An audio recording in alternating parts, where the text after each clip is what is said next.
안녕하세요, 비트TV입니다. 분명히 18,500불보다 높은 가격이지만 거기는 안정권이라는 얘기죠. 이렇게 대놓고 이야기를 했어요. 17,500불, 16,500불 때 다 막 그 11,000불 간다, 3,000불 간다, 4,000불 간다 이야기했는데 제가 그랬잖아요. 바닥이라고. 지금이 바닥이라고. 응? 하지도 않는 선물 거래 저도 처음 했어요. 선물 거래는.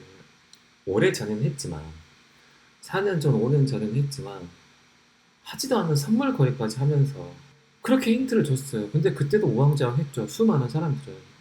그런데 제가 알기로는 멤버십 방에 계신 분들은 그때 비트코인을 줍줍한 분들이 꽤 계세요.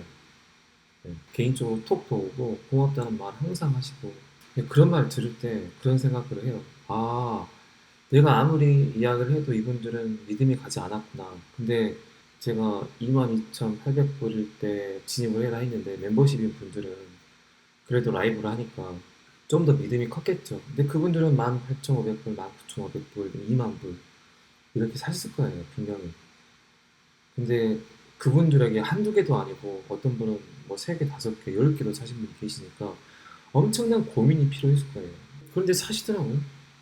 그리고 이제 고맙다고, 정말 고맙다고, 진짜 뭐 신의 한 수였다. 아무것도 모르는 상태에서 그냥 저만 믿고 진입을 했는데 수익률이 너무 나니까. 그리고 그 수익률이 그냥 수익률이 아니라 다시는 오지 않을 바닥에서 끌어올린 거잖아요. 물론 근데 이런 시기는 저도 겪었어요. 제가 비트코인 450, 490, 500만 원대 샀을 때와 똑같은 과정이죠. 그냥 평단만 올라갔어요. 평단만. 그런데 제 생각에는 지금도 늦지 않았어. 근데 이 지금도 늦지 않았다는 표현 자체가 굉장히 어폐가 있어요. 여러분들은 뭘 봤어요? 16,500불, 15,000불, 19,000불, 그리고 지금 3만 불을 봤어요.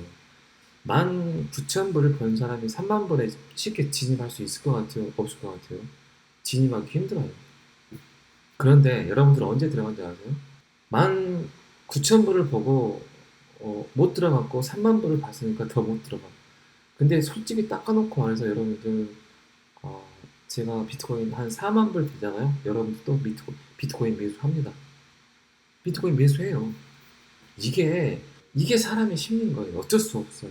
근데 이거는 개미들뿐만 아니라 기업들도 마찬가지예요. 넥센 편단 아시죠, 여러분들? 넥센 편단, 넥센 아시죠? 제가 알기로는 넥센의 평단이 꽤 높아요.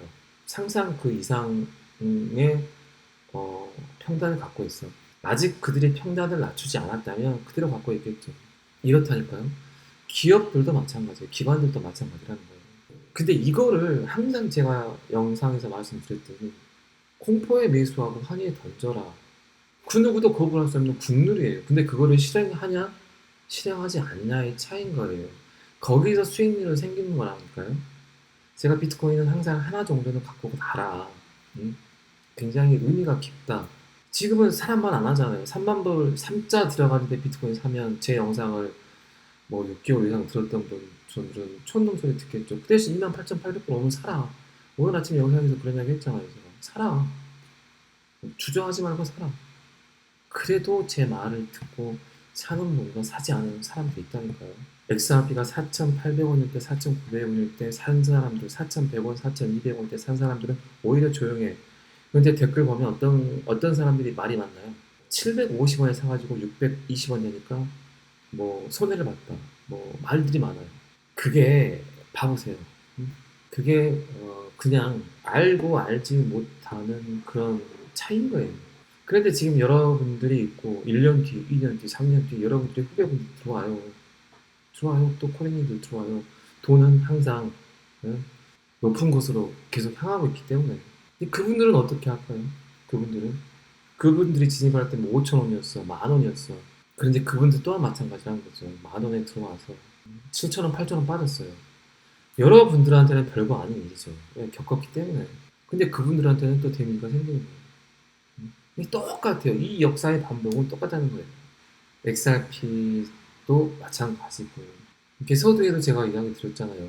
이런 시대가 올지 몰랐다니까요. 저는 진짜로 진심이에요. 제가 저번 주에 그런 얘기 했잖아요. 방송에서 어떤 얘기 해야 될지를 모르겠다. 왜?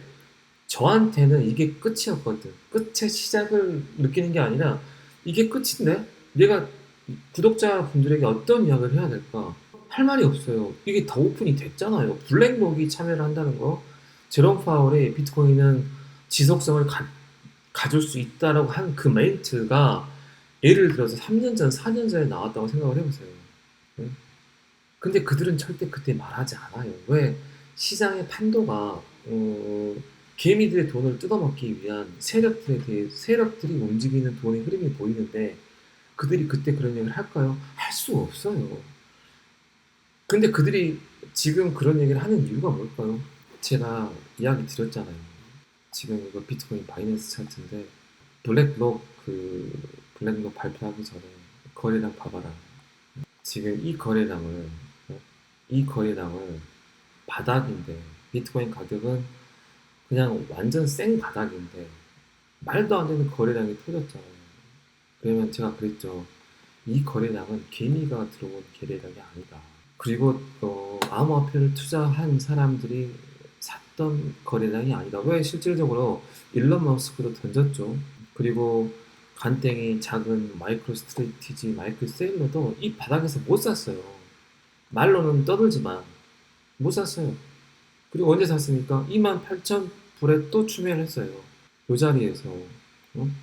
나 같으면 그 돈 갖고 그 돈이 있으면 요 바닥에서 집었겠는데 근데 봐보세요. 마이크로 스트레티지 마이클 세일러가 옆에 끼고 있는 차티스트가 없을까요? 어쨌든 지금 가장 암호화폐 비트코인을 가장 공식적으로 많이 들고 있다고 나와 있는데 채굴장에서 갖고 있는 비트코인은 노출이 안 돼요. 그러니까 비트메인 우지한 굉장히 영향력이 큰 사람이에요. 이 사람이 안 던져. 이 비트코인은 어떻게 유통이 될까요? 비트코인의 블럭 형성이 되고 그게 10분에 한 번이든 30분에 한 번이든 그 블럭 형성을 하면 그 블록 형성의 의미는 뭔가요? 그 시간 동안 전 세계에서 이루어지는 비트코인의 거래를 담는 기록 장부예요, 장부. 근데 그 장부를 전 세계 모든 사람들이 비트코인을 거래하는 모든 사람들이 볼 수 있는 장부. 자, 그 블록을 만드는 사람에게 초기에는 비트코인을 50개를 줬어요. 50개를. 4년 동안. 그런데 4년이 지난 다음 비트코인 개수를 반으로 줄였죠. 자원은 2,100만 개로 한정이 되어 있고 그 자원을 계속 캐내는 작업을 하죠. 그래서 마이닝, 채굴을 한다는 거예요. 디지털 안에서. 지금 실물의 금도 뭐 노출은 100% 되지 않았지만 전 세계 곳곳에서 채굴을 하고 있죠. 근데 금이란 건 제한적이죠. 제한적이잖아요. 자, 그렇게 해서 초기 시장에 중국이 거의 80에서 90%의 비트코인을 채굴을 했어요. 근데 그때 채굴한 비트코인을 우지한이 묶어놓고 있어요. 중국이 풀지 않고. 그런데 시장 상황들을 보니까 이 정부에서는 어느 정도의 비트코인을 홀드해야겠다는 생각을 했겠죠. 그러니까 제가 영상에서 이 지점에서 그들이 금융 세력들이 전통 금융 세력들이 엄청난 매집을 했을 것이다. 그래서 뚫기가 힘들 것이다. 그런데도 뭐 워런 버핏뿐만 아니라 전통 금융 주식쟁이들 특히 그 TV쇼에 나오는 누구죠? 권하면 뭐 2,000불 간다, 3,000불 간다, 10,000불 간다. 갖은 협박과 전통 금융 시스템 인플루언서들을 통해서 그들은 광고를 했죠, 홍보를 했죠, 개미들에게 던지기를 원했죠. 그러니까 어, 매집 던지고 사고 던지고 사고 던지고 받고 이 정도의 매집량이 보이는 거예요.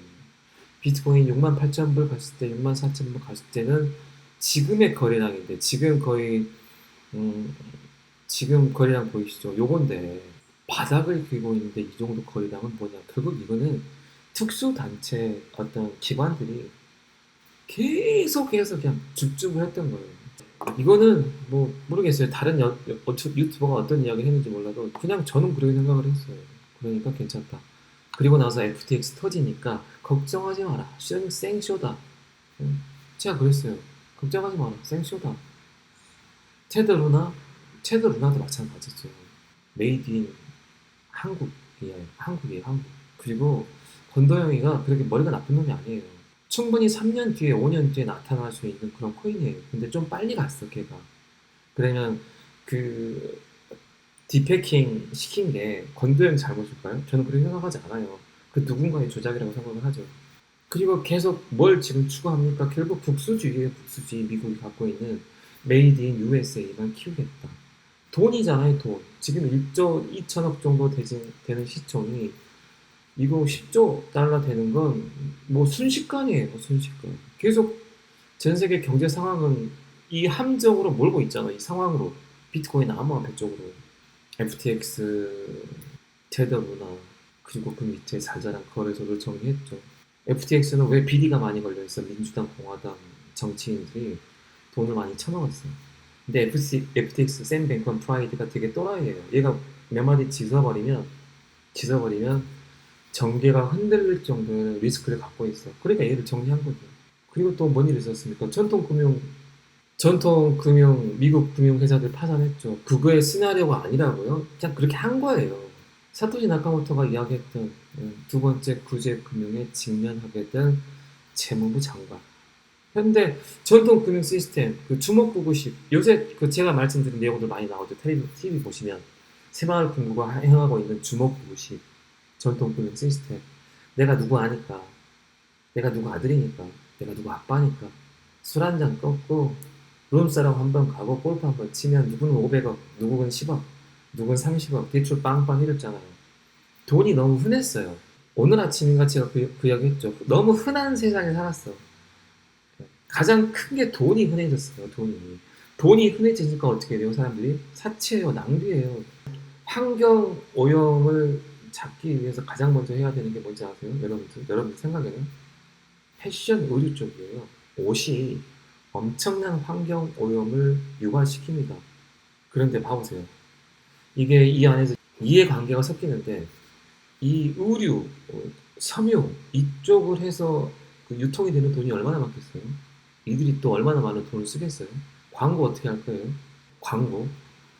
그러니까 이 안에 이해관계 때문에 결국 이 인류라는 지구라는 공동체가 쉽게 뭐가 변화시키기가 힘들다는 거예요.